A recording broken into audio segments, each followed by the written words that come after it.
Hello and welcome to another video review. This is Doom 3, Resurrection of Evil for PC and Xbox.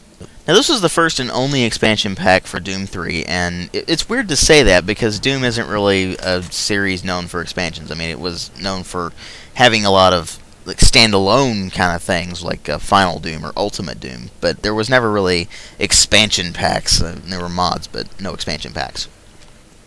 Anyway, it was weird to look at this because it had a lot of features in it that seemed to be taken directly from feedback, and others that were just thrown in there just because, and I'll get to that in a moment.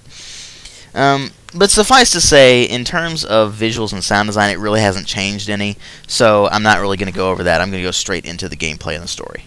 Now, the story picks up 2 years after the events of Doom 3, when the UAC picks up this signal from one of its Martian satellites and it sends a team to investigate. You're part of that team. You're a combat engineer, and when your team finds this artifact, which is basically a weird beating heart thingy that when you use it, it can actually slow down time for everything but you. And when you have this artifact, it basically alerts the forces of hell, and they invade again, and so you have to basically send the artifact right back where it came from personally and stop the forces of hell again. The story's still incredibly stupid, and they still try to shove it down your throat, so it's got a lot of the same problems that the original game had in terms of the storyline. It's got that problem of why do I care syndrome. Why do I care about all this extra bit of the storyline? All I need to know is that the forces of hell are invading. I need to stop them. That's all I need to know. Whereas they keep throwing all this extraneous crap on there. And that just gets annoying. So then you go to the gameplay itself, which is basically just Doom 3, only they added in the double-barreled shotgun, which is always immensely satisfying. In fact, it's absurdly overpowered. Even the BFG is almost weak compared to it, which is kind of crazy. Double-barrel shotgun's amazing. They added in a weapon called the Grabber, which is basically just a gravity gun from Half-Life 2, only a lot more primitive, because it can only pick up a handful of objects and fling them.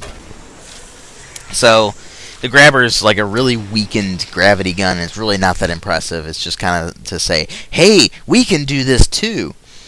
And they also added in a few new enemy types, namely the Vulgars, which are basically just imps on steroids. They're really not that impressive. And Forgotten Ones, which kind of resemble the old Lost Souls from Doom 1 and 2. So that's kind of nice to have that in there. But apart from that, the gameplay is really pretty much the same. They did add in more open environments this time around, but a lot of them just kind of feel tacked on just to have open environments to say, hey, we can do this and have distance rendering and such. It's like, why? They also increased the player count in multiplayer to 8, and I believe they added in a new game mode or 2. But it's really not that welcome. I mean, nobody played Doom 3 online to begin with, so why bother adding in more multiplayer when everybody's off playing stuff like Halo or Call of Duty and Battlefield and such like that? Or Quake. People were playing Quake 3 a lot of the time, too. So you had a lot more better options for multiplayer, and the single player was pretty uninspired still. But that double-barrel shotgun is immensely satisfying. They did actually listen to some of the complaints. They did improve a few things here and there.